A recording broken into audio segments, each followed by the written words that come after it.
Hello, hello, good viewers of YouTube and friends of mine, colleagues, what have you. Welcome once again, ladies and gentlemen, to the absolutely, completely random podcast for Saturday, March 11th, 2017. Tonight's podcast is going to be really exciting. Why?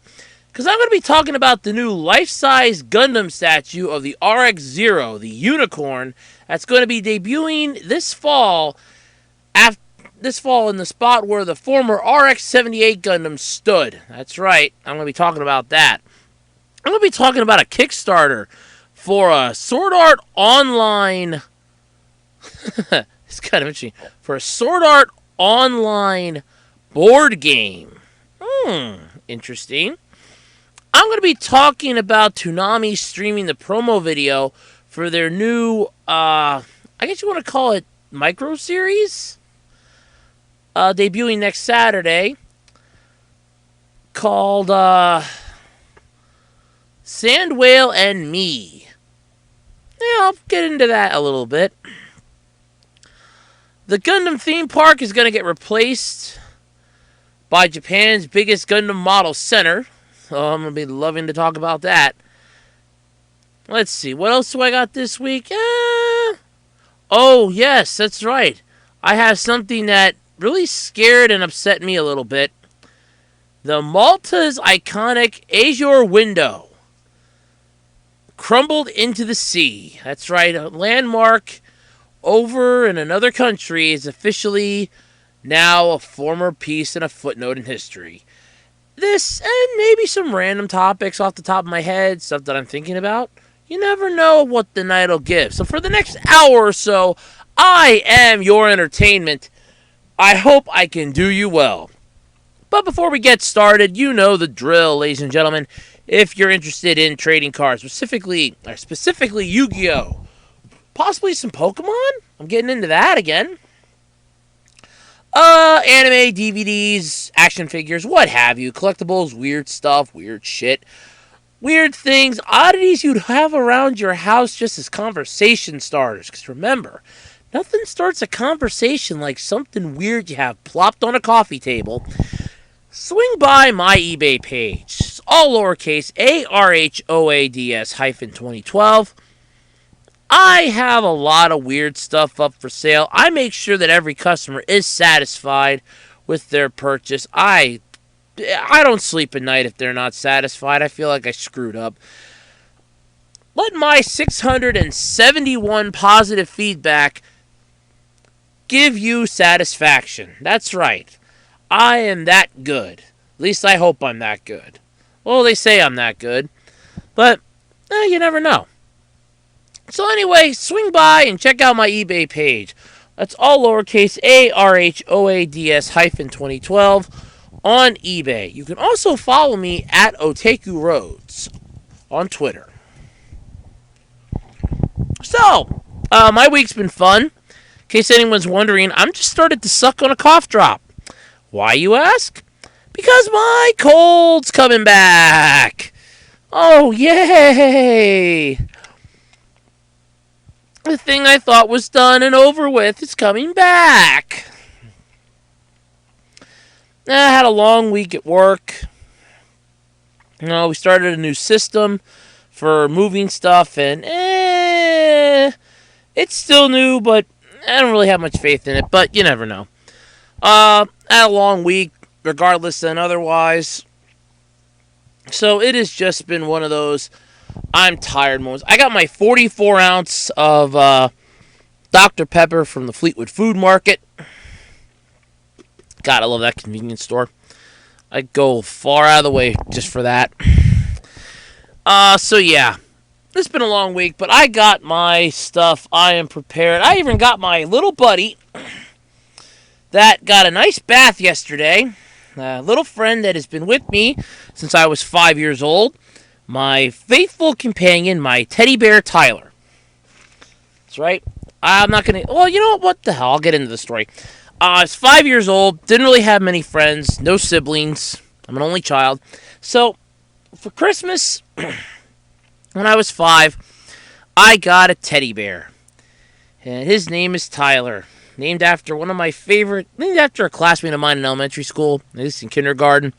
And him and I have been buddies ever since. He just recently got a nice bath, because he kind of needed it.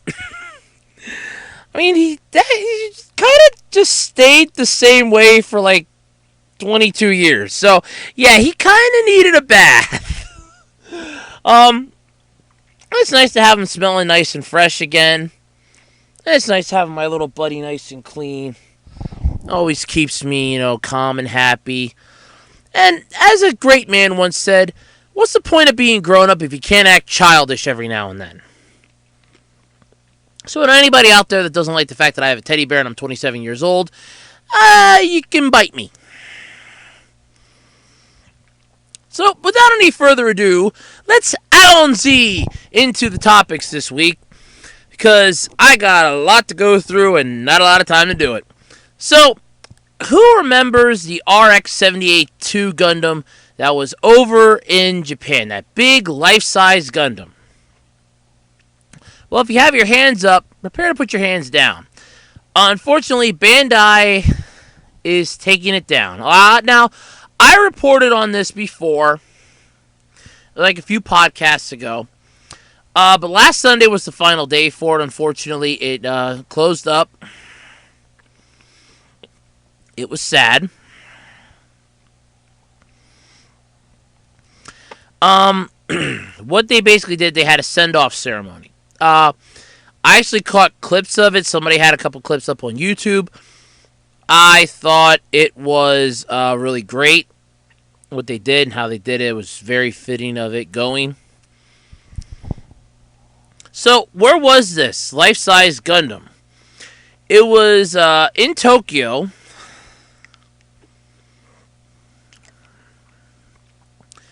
At least okay, wait, hold on a second. As I'm going through the article here, just double check everything here at the last minute.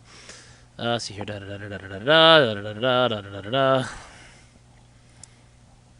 Okay. Let's see. Yeah, okay, I guess it was in Tokyo.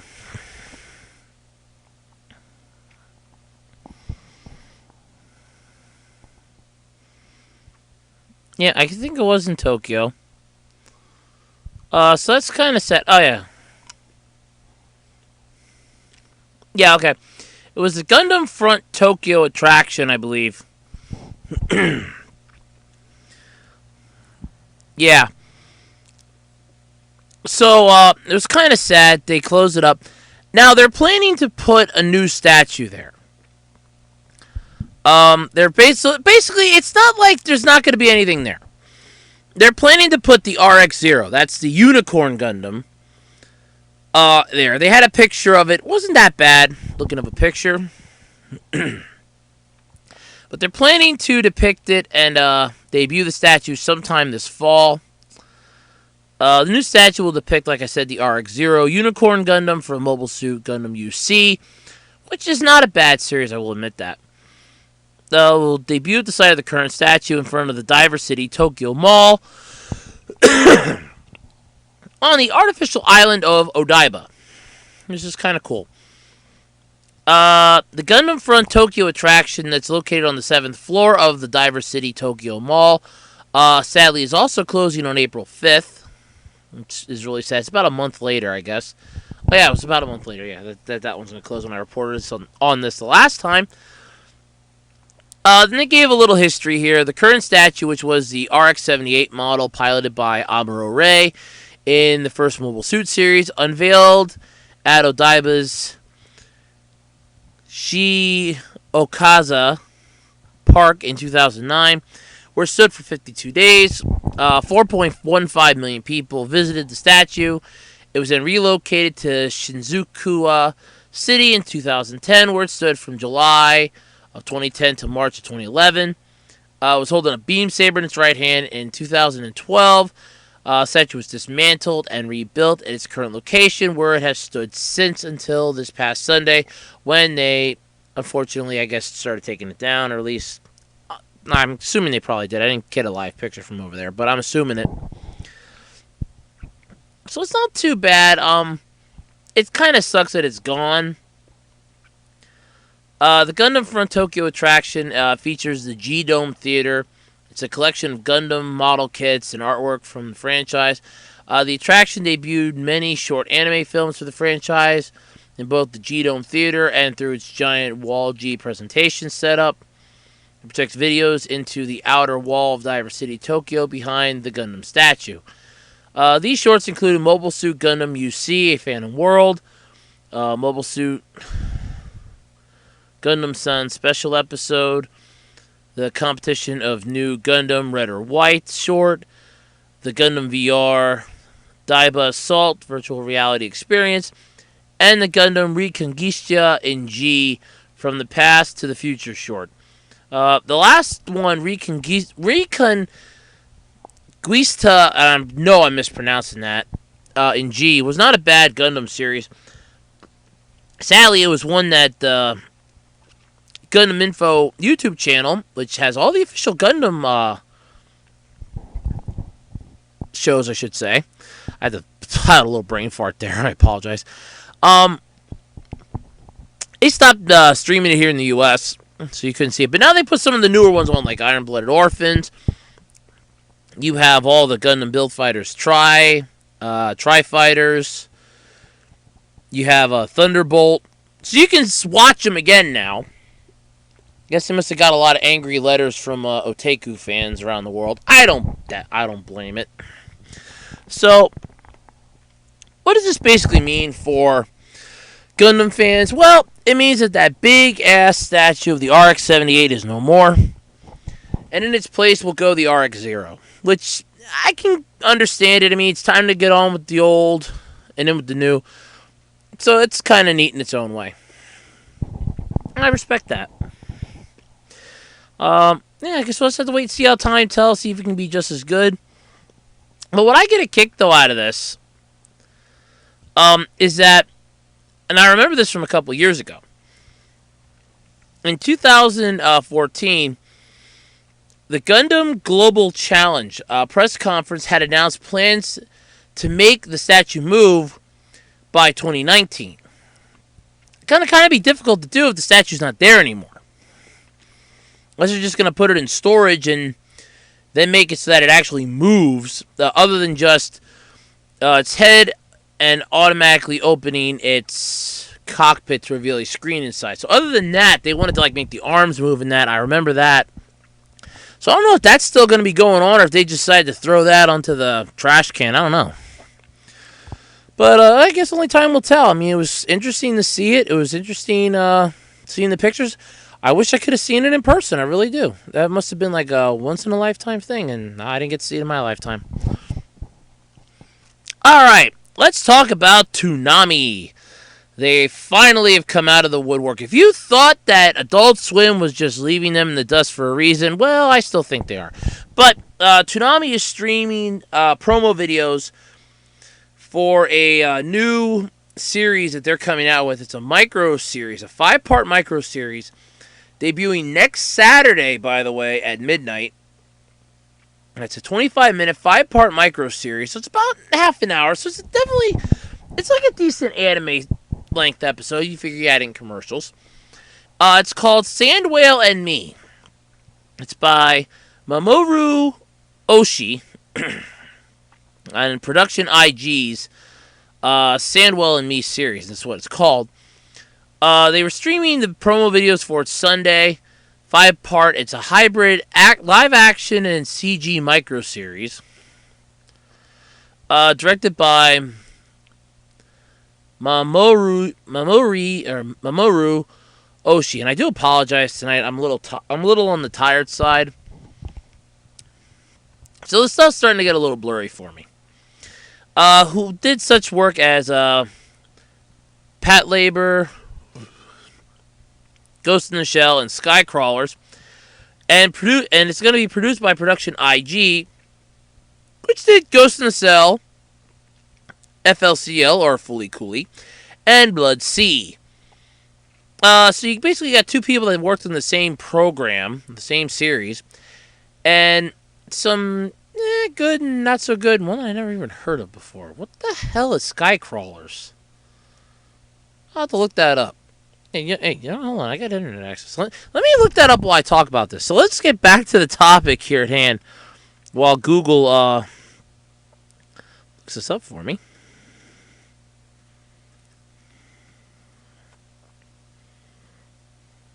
Okay. Oh my god, there's an actual... Oh my god. Alright. It's got a freaking English dub, too. Holy shit. Well, that just blew my damn mind. And a damn video game. Holy shit. Okay. It's based on the Skycrawlers by Hiroshi Mori. I'm not even about to try to pronounce the 4 people that are down as starring in it. It was released on August 2nd of 2008. Had a budget of $2.5 million and made $5.8 million. So I guess you would call this a bomb, I guess. Not really good. I'd have to ask Pat Country and his Pat math what that would be. Is that a bomb? Is that a flop? Does that qualify as successful? I never heard of it, so I'm guessing no. So I don't know. I never heard of it. Okay. Let's see here. Let me read a little plot synopsis here, I guess. I'll read like the first paragraph or two. The Skycrawlers is set in an alternative history timeline where, although the world is at peace, in order to ease the tension of a populace accustomed to war and aggression, private corporations contract fighter pilots to engage in actual combat operations against each other. The film introduces a mystery involving characters called Children? Humanoids genetically engineered in a way that enables to live eternally in adolescence. Oh, great! So it's a movie that perfected the Never Neverland shit from Peter Pan. Oh, that's great! No wonder this movie flopped. Disney must have sued their ass. After the deaths of 3 pilots of the Rostock Corporation, at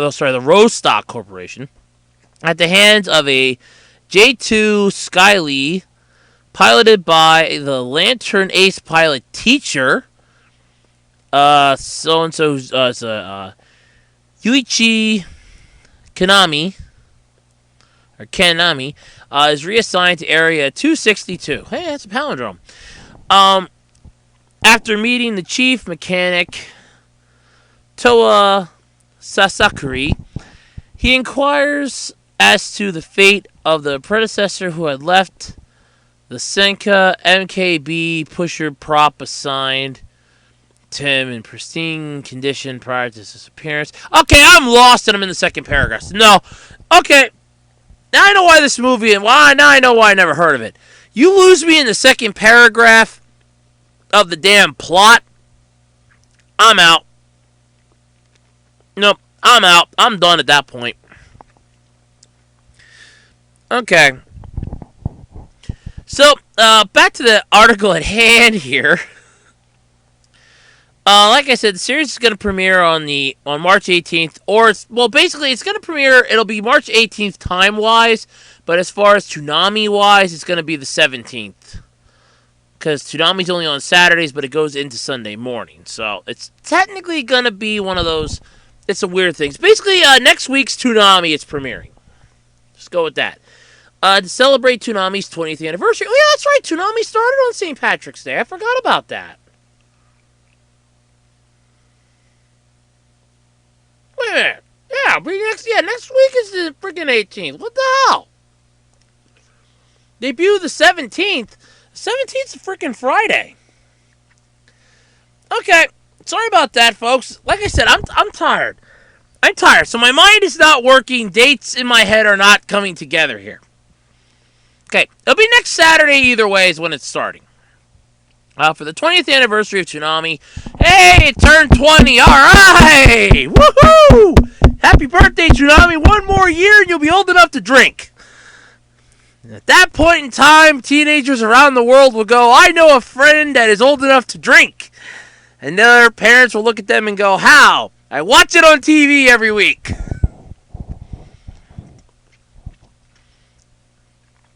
Toonami describes the project as a 25-minute, 5-part short film. And not exactly too bad. You figure 25 minutes a piece times 5. So you're looking at about 125 minutes. Not exactly too bad of a runtime, and if it's a short film, that's about the length of a made-for-TV movie. About an hour and a half. So yeah, it's about the length of a made-for-TV movie. Or no, wait, no, that'll be a little over an hour and a half. Wait a minute. Hold on. Alright. That's 2 hours and 5 minutes. Yeah, okay, that's definitely a movie at that point then. Okay. Alright, that's definitely a movie then. Toonami's describing the story. Presented in a hybrid live-action CG style, Sand Whale and Me is the story of a female paratrooper in the distant future who is stranded in a vast desert. Okay, like that hasn't been the synopsis of like 1,000 sci-fi movies, but alright, let's go. With limited supply of food and water. I just keep going to that well, don't you? Her only hope is to catch a sand whale from a pack. If she can't, her life may just hang in the balance. I got 3 questions at this. I'm not really going to continue because most of it's just who's doing the characters and everything like that. I just want to ask, what does getting a sand whale have to do with keeping your ass alive? I guess I have to watch that thing to find out. Yeah, I think I'll pass. I don't know. Like I said, I don't really have cable, so I'd be looking for it online anyway, like on YouTube or something. So I really don't know. Maybe I'll watch it, maybe I won't. I don't know. I recommend it, though, but it's going to premiere next Saturday at midnight for Toonami's 20th anniversary. So Toonami's turning 20. Way to go. Like I said, congratulations. And, yeah. No, congratulations. Good luck. I hope it's a success. All right. Now, this one goes off of the topic I started the night off with. The Gundam theme park is going to be replaced by Japan's biggest Gundam model center. Gundam Base Tokyo opens this summer before the life-size Unicorn Gundam's fall debut.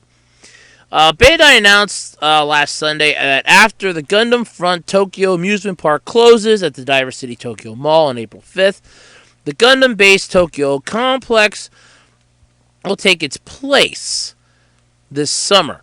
The complex on the mall's 7th floor will be Japan's largest one devoted to Gundam plastic model kits, or Gunpla, as well as base for disseminating news and information to Gundam fans. So basically, if you're a nerd in Japan, you like building model kits, and you got a lot of free time on your hands, head over to the Diver City Tokyo Mall during the summer, and you will be able to have a center hub where you and all your friends can gather and build Gunpla. Now let's just get to the point where we make the table where you can put your model kit on, make them battle to the death, and then I will be moving to Japan. I will officially hit the first plane or boat that will get my ass there. Because that is something I want to be a part of. I mean that. Of course, I'll have to have some type of English to Japanese translating glasses because I cannot learn the kanji to save my ass. Not for lack of trying, mind you. I have tried many times. What the freaking... All of a sudden I'm hearing this noise and I just realized what it was. So that was nice. Something outside.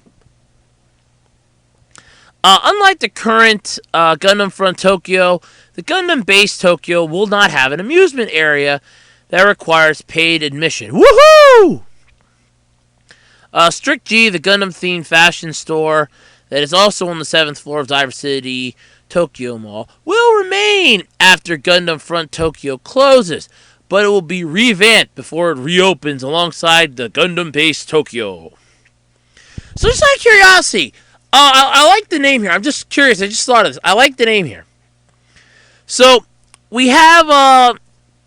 as it says here, South Korea and Taiwan already have a successful chain of 11 Gundam-based stores that sell Gunpla, hold informal model building classes in a workspace for builders, and offer exclusive goods. However, the 2,000 square meter, 20,000 square foot Gundam base Tokyo will be Japan's first complex devoted to selling the 2,000 varieties of Gunpla released since the first debuted in 1980. Wow. So, does that mean we have a chance here in the U.S. to get one? You know, the Gundam base America? I would be game for that. Let's have a couple of them. The Gundam base New York. The Gundam base Philly. The Gundam base San Francisco.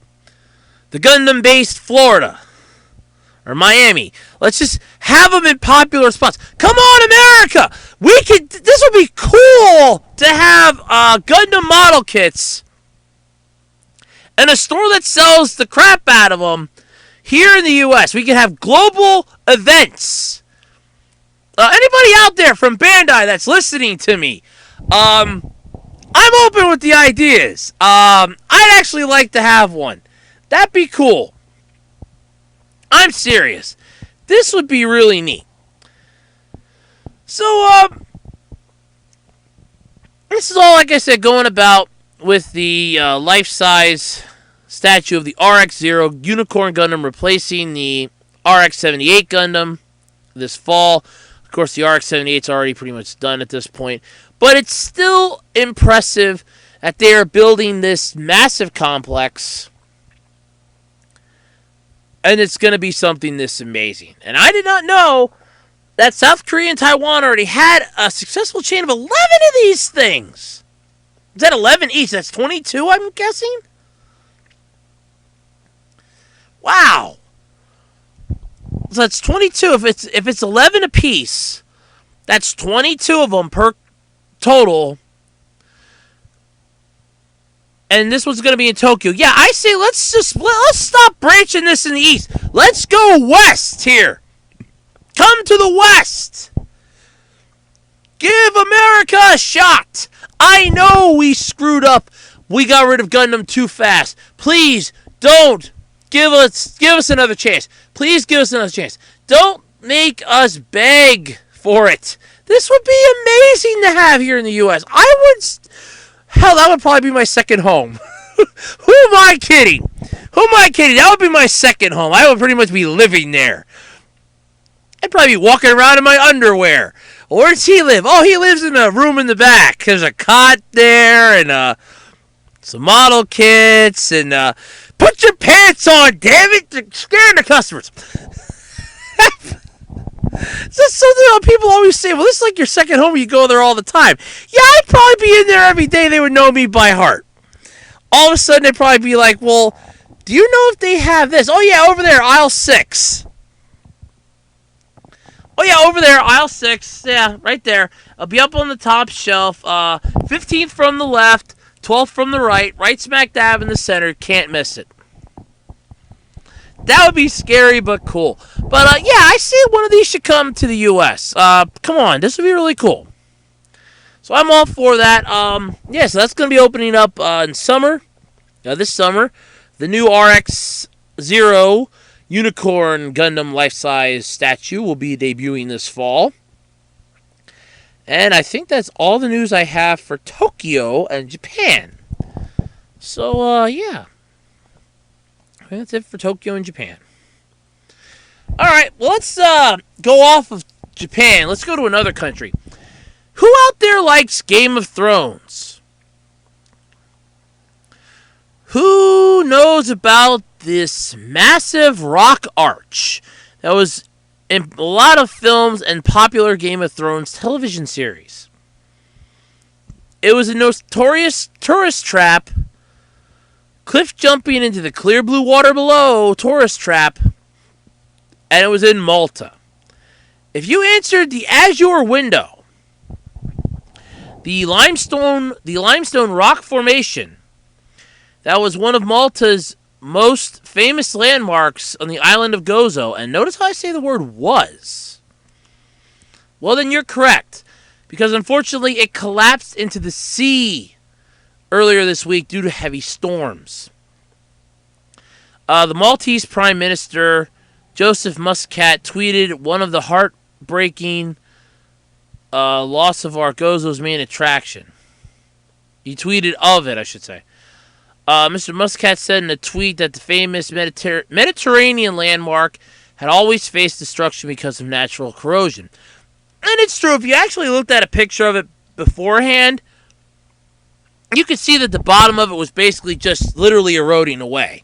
I mean, what do you expect? If memory serves me from geology class and geography from social studies, that part of the world is a heavily conductive area of salt. I don't think that was the Dead Sea Scroll area, but I know it's like a lot of salt water is in there. I mean, it's like 6 times more salted than the. It's like I think it's like 6 times more salted than the Atlantic Ocean, if I remember correctly. Don't quote me on this. Like I said, it's been a while. But either way, it was just eating it away. Sadly, though, he tweeted out, that sad day has arrived. The pillar, according to geologist Peter Grant, said the limestone pillar supporting the arch gave way. He attributed the collapse to years of erosion by both under and overground sea swells. Gozo resident went to the coastline in the morning to take a couple pictures. Sadly, I could not get the pictures. They were in the article, but they didn't turn out, I don't think, too well, or didn't get uploaded too well.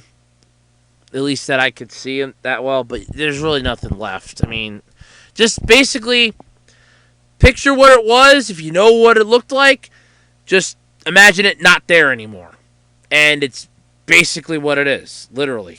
That's it. Apparently, Roger Chisel, the Gozo resident that went to the coastline in the morning to take the pictures, said there was a big raging sea beneath the azure window. He told the Times of Malta newspaper. Suddenly, the arch collapsed into the sea with a loud woof, throwing a huge spray. So that's kind of sad. The window served as a backdrop in the 1981 movie Clash of the Titans. Part of the rock foundation, though, parts of it were crumbling over the years. The government last month actually implemented, and if I read this correctly, it's like a $2,300 fine American in an attempt to prohibit people from walking across the arch. I don't blame them on that. I mean, let's think of it this way. If a raging sea brought this down, imagine, let's say the average person, let's go with about, I'll be generous, let's go with 165 pounds here. Walks across that. Now that's 165 pounds. No clothes, no shoes. Now let's put clothes and shoes on. So we're looking at least, I'll be generous, about 170, 172. Because we don't know what type of build they have. We don't know what type of shirt they're wearing. If they have a backpack. What type of shoes. If they're wearing boots. So let's go with about 170, 172. What would probably walk across this? It probably would have collapsed and just gave way and they would have died. So it's kind of nice that nobody was on top of this thing when it went. That's very good to know. It's sad, though, that landmark that has stood the test of time finally gave way to time. And it's now gone. And it's something that you will never see again. It will never be around again. And it's just very sad that it's history. So, yeah, it's kind of sad. Definitely heartbreaking to know of it.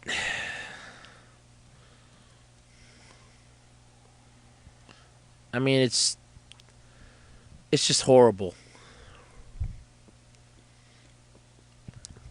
It really, really is. It's horrible. There are actually some images on a Google search. I just pulled it up. There are a few pictures of it up on a Google search. So I might include one of those in the video just so you have a clue as to what it looked like. So that you don't just go, oh, well, it's just some random thing. No, it was actually a really beautiful rock formation. It really was. But it's just, it's gone now. One of the wonders of the world has ceased to be. Alright, enough with the sad shit. Let's get on to a happier subject, or at least a somewhat happier subject. Sword Art Online. This iconic series is picking up steam like a fat guy picks up a buffet plate and just goes to town. It's a freaking phenomenon right now again. You just had Ordinal Scale premiered in limited theaters this past Thursday. The series is banking a possible third season. They just came out with a new video game. I talked about that one too a couple podcasts ago. Excel World versus SAO. Or Sword Art Online versus Excel World. So, how much more popular can Sword Art Online get? First off, I finally think it's finally finding the foothold in society that it should have had from the start. And you had people that were complaining about it that said this was one of the most horrible anime series they'd ever seen. It was one of the stupidest ones they'd ever seen. They regretted it. They would badmouth it on a daily basis. I constantly got into angry letters, angry comments, I should say, over people with that. And it just basically pissed me off. But Sword Art Online, there's a Kickstarter going on right now. It's starting later this month. So it hasn't started yet. But the Kickstarter is for an online... it's just a board game. Sword Art Online board game. Though I would probably shouldn't be an online board game, I would imagine. But alright, what the hell. It's going to kick off later this month, officially anyway. Planned release is for July of this year. You'll notice why I have a sudden tone to my voice. A Sword Art Online board game comes from Mr. C.G. Kani, the renowned designer behind games like Love Letter and R Rivals. And that's capital R hyphen Rivals, by the way. Set in the world of Aincrad, players will be able to step into the role of their favorite characters from the anime adaptation of author Riki Kawahara's popular light novels. As they attempt to escape the deadly game world, they'll be tasked with taking on an assortment of enemies using equipment cards, potions, devastating sword chain attacks, and more. While the Kickstarter for Sword of Fellows is scheduled to coincide with the hotly anticipated theatrical screening of Sword Art Online, the movie Ordinal Scale, the actual release won't be too far behind. Japanime Games is working closely with Arclight Games and Kodokawa with the goal of launching the board game in July of this year. Once backers get their copies, Sword of Fellows will head to retail, including a worldwide release in multiple languages, and will be available to purchase on JapanimeGames.com. In the meantime, stay tuned for the late March launch of the Kickstarter for the Sword Art Online board game Sword of Fellows. Okay, now that was the article from Otaku USA. So now where do I start with this? Do they know how many Kickstarter campaigns fail miserably for video games, even board games? A lot. You're clicking onto a fan base that, like I started this topic off with, is very small. And I'm going to get ridiculed in the comments for this, I know it. But let's face it, we're a small group that likes this. Go up to any otaku and give them 3 anime titles. Say Dragon Ball Z, Dot Hack Sans, Fruit Baskets. They're going to pick one of those 3. And you say, which one of those 3 do you think is the best? A lot of them are probably going to go for Dragon Ball Z. Now, give them 3 random anime titles. Let's go with Oh God, what was one I watched a few years ago? What was the one I watched a few years ago? What the hell was? Okay, let's go with I My Me Strawberry Eggs, Sword Art Online, or what the hell was that one named? That's funny. I had these all written down. Oh shoot, what was it called?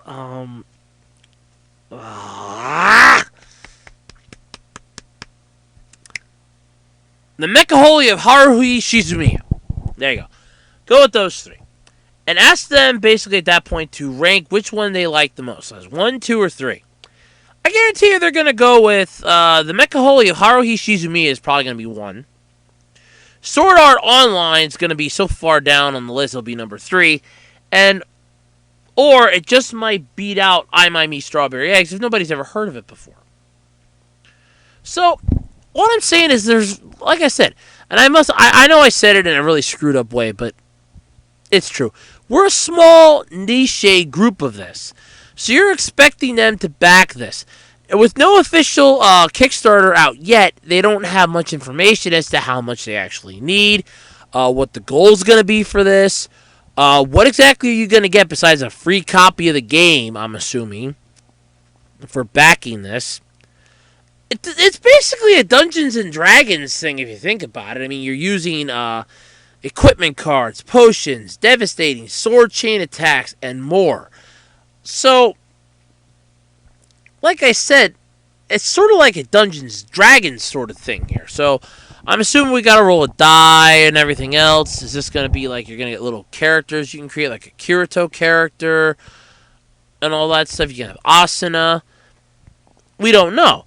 You know, maybe they'll have a thing in there that some poor backer that manages to like kick in, like let's say a hypothetical huge ass number here.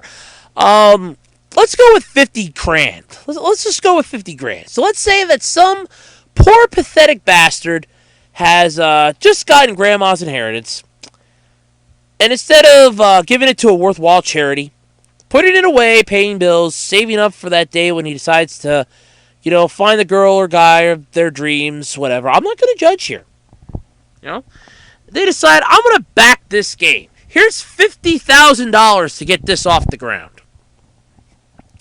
So let's say, hypothetically, this poor SOB does this. What are they going to get for their trouble? Well, you get a free copy of the game. It's not technically free. I just the poor SOB. So let's put ourselves in the poor SOB's place. It's not technically free. I just paid 50 grand for it. Backing anything on Kickstarter, game-wise, you're basically, whatever you're putting into it, that's basically what you're paying for the copy of the game. Or a copy of whatever the hell it is. If it's something digital, for something physical. Now, a majority of the time, they'll have certain levels that you have to hit before you get a free of whatever it is, a copy or a version of whatever they're pitching. Majority of the other times, though, it's like, well, we'll give you something, but we won't let you enjoy it. Or it'll get lost in the mail, because, you know, the lovely U.S. Postal Service, you lose your mail every other month. At least they try to, anyway. No offense to the Postal Service. The thoughts and opinions of this podcast do not specifically affect the United States Postal Service and their wonderful mission of delivering your mail with a very dwindling budget. But anyway, just want to get that out there, public service announcement, and prove that I'm not a total asshole. But anyway, you're basically paying X amount of money in a Kickstarter. And that's what you're stuck with. So if you're paying 50 G's to back something, you better be getting something more than just a copy of the game at this point. You better pretty much be, okay, you just donated 50 grand to get this game off the wall. Hey, show them what they've won. I shouldn't say him. Show them what they've won. Well, backer, you Kickstarter backer, for donating and kicking us 50 grand to help get this project off the ground, which, by the way, is probably going to crash and burn. No offense, but like 50 to 70% of majority of Kickstarter things bomb. They're pretty much going on brand name alone there. But of course, I could be wrong. Those statistics were like a few years old, so I don't know. But anyway, let's show them what you've won. You get a copy of the product, or at this point, it's a game that you've backed. Let's see. I have an idea what would be really neat. Let's have them go with a. Oh, God, what's the word I'm looking for here? Oh, yeah. Customizable character. You're going to be part of the game. You get to design a sword chain attack. Or, you'll get to have, say, in an equipment card. Like, you'll get to name it. Or a special limited edition gold version of one of your favorite SAO characters. And all because you had a big wad of cash to blow on something. And don't get me wrong, I don't mind Kickstarters and GoFundMe stuff. I'm all for that. Because it shows that people want to do something, but they need help doing it. Like they need some seed money. I'm all for that. Because let's face it, it's pretty much the only way you're going to get seed money anymore in this day and age. You're going to have to, try to get people to back you, to fund your idea. I get that. You will not hear me argue that. That is a beautiful idea. What you're going to hear me argue is what you're getting in exchange for this. So this is a topic that I'm going to definitely try to keep up to date on. See how this is going, because I want to know what you get for each level. I want to know what the total goal is that they want to shoot for. Because if this is a board game with all this stuff, it can't be that entirely expensive. I mean, you can make a board game for less than $100. I mean, seriously, and that's including cover art and designs and everything else, because you got computers now. You can make a lot of this for less than $100. If you really sit down, budget your money, you can really make this do this well. So is this going to be a success, or is this going to be another of the infamous Kickstarter failures that constantly swamp the net?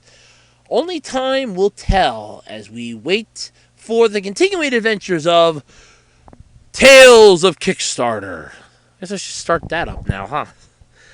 So I don't know. Yeah, like I said, I'm going to try to keep abreast of this one. Just try to keep up with it. It'll be kind of interesting. All right. Random topic time.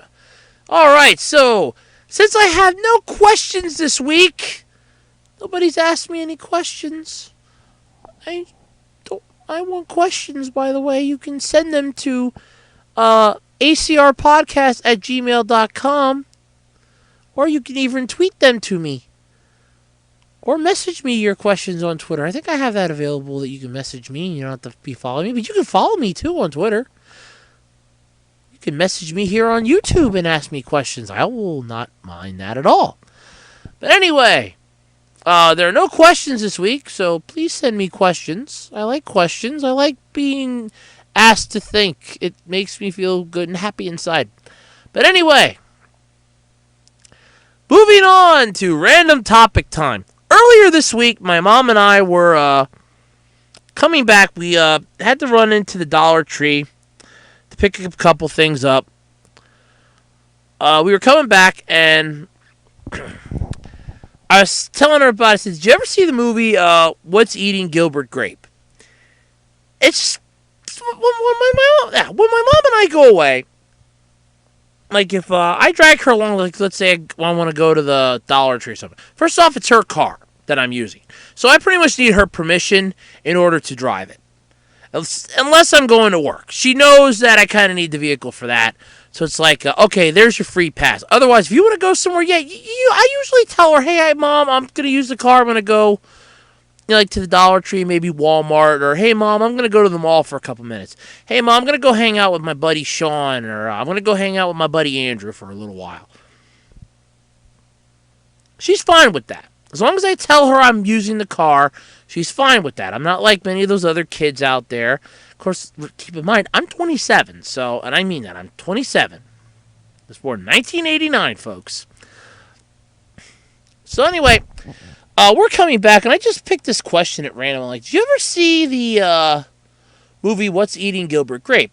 And she goes, it's not starring what's his name, like Johnny Depp. Yeah. She goes, Oh, I don't like him. I'm like, I'm not a big fan of his either. And it's true. I'm not a big Johnny Depp fan. Pirates of the Caribbean royally suck. I've actually sat through all three of those movies. And I mean all three of them. I know they came out with another one. I don't care. I know they're coming out with a newer one too. I don't care. I sat through Curse of the Black Pearl, Dead Man's Chest, and At World's End. And I honestly have to say, if I had to pick one, At World's End was probably about the best. But I mostly just like the climactic battle at the end of it. And that's about the one part I always seemed to watch when it was on television. Hey, alright, the battle's coming on. Alright, I'm just going to watch this for like 5 minutes. So that was that. But I'm explaining some of the movie to her. I said, well, yeah, I said, there's a part in the movie where they're taking the mom home. And she's in the car. Now, in the movie, for anybody that hasn't seen it, the mom's severely obese. And I know it's not meant to be funny, but in a cosmic sort of way, it kind of is for this scene. She's sitting in the passenger side, and the entire passenger side of the car is literally on the ground. I mean, you are talking a humongous... This is like a small car. You're talking like this is huge. It is on the ground. I swore at the one part, if I remember it right, there's like a little bit of scraping. And I was asking her if she saw that. She's like, no, I don't. She says, no, I haven't seen that movie. It has Johnny Depp in it. I'm just not a big fan of his. I'm like, I'm not a big of a fan of his either. I said, but this movie kind of works to his type of character acting that he does. He sort of has this, I can play an angsty teenager and get away with it sort of character development. Like, he has this, it's just an air about him that I can, like, I'm pretty much an angsty teenager, and I don't even know how old is he now anymore. I don't even know. And it's like, I'm just this old, I can be an angsty teenager if I want to, you can't stop me. And it's kind of true, nobody can, but at the same time, it's also kind of disturbing because, you just know he's that good at it. You just don't realize how good he is until, you see the movie that he's in. But just don't stick him in like a high budget movie. That's where you're going to have your problems at. But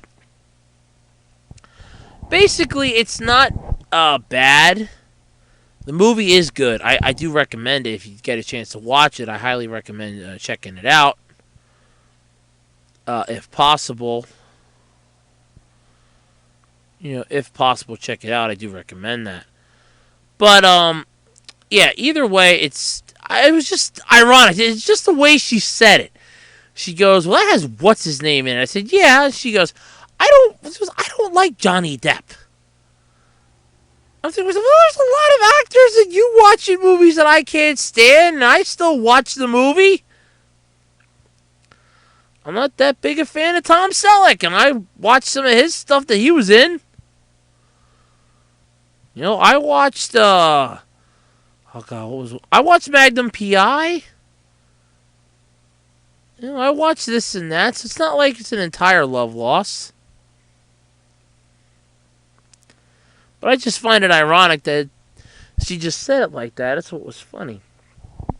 So that was your random topic. Weird stuff my mom says. I guess you can also qualify that under. Besides the fact that it was just strange and unusual. I never thought I'd hear her say those words. It's like trying to explain something to your parents. It's so much fun to do, isn't it? It's just so much fun trying to explain stuff to your parents. That's a lot of fun. Alright, so I guess that's going to do it this week for the Absolutely Completely Random podcast. Do I have any shout-outs I want to give? Not really. Do I have anybody out there that I want to say hi to? Yeah, I actually do this week. I'd like to send a shout-out. Oh, you know what? Screw it. I guess I do have some shout-outs then. Send a shout-out and a hi to my buddy Sean. If you're even listening to my podcast. since I kind of busted you that you don't. To my buddy Andrew, you're probably not listening to my podcast either, but hope you're doing well. To my coworker Tyler, not my stuffed animal best friend since I was 5, Tyler, my coworker Tyler. I hope your weekend's going well after we were done work this morning. And to all my other friends out there and everyone else. That's one big shout out from me to you. So I hope you're having a fun weekend. I gotta set my freaking clock ahead an hour. It's damn daylight savings time. I don't know if it's starting or ending. I really don't know. Is it starting or is it ending now? I haven't got a clue. But I gotta set my clock ahead an hour. I have so much crap to do. So little time. Now I'm gonna be losing an extra hour of sleep. And if I remember stuff being taught correctly, Benjamin Franklin was the one that suggested daylight savings time. Miserable bastard. Miserable bastard. Alright, so I guess we're just going to call this one a night then, folks. And no, I did not forget any topics this time. I made very clear of that. I didn't have many this week to begin with. So, for the absolutely, completely random podcast, my name is Andrew Rhodes. Asking you to like this video if you thought it was cool. Dislike this video if you think that I talk way too damn much and I should just shut up. Subscribe if you want to see more of this or some of my unwrapping videos. I'm planning to do some of those again. If you want to see some of those, I'm definitely doing a couple more Andrew Reviews videos. They're coming up. I just have to get around to actually shooting and recording them. I am definitely going to keep going with the Andrew Rants videos, even though one of them cannot be monetized and the other one can. Go figure on that one. And a few dozen other things. But, like I said, you can hit that big red subscribe button. Now I know it's not exactly big. It's not eye-catching, taking up half the screen, but it's there. You know what I'm talking about. So give me a thumbs up if you like my videos and my podcast. It really means a lot to me, by the way. I am trying to get places, trying to look into possibly expanding outside of YouTube, at least for the audio portion of the podcast. Still looking into it yet. I'm not 100% sold on it yet. Otherwise, like I said, I'm Andrew Rhodes for the Absolutely Completely Random Podcast. If you have any topics you'd like me to discuss, you can either send them to my Twitter. You can tweet them to me at OtakuRhodes on Twitter. Or you can email them to acrpodcast@gmail.com. And in case you're wondering, my Twitter thing, it's at OTAKURHOADS on Twitter. There, now you can follow me on Twitter. So follow me on Twitter. You can email me if you have some topics, or if you just even want to say hi, say I'm doing a good job, or if you want to tell me I'm an asshole. Go ahead, I'm not going to stop you. It's a free country. That's the last time I checked anyway. It's all right. It's still a free country. Still a free country yet.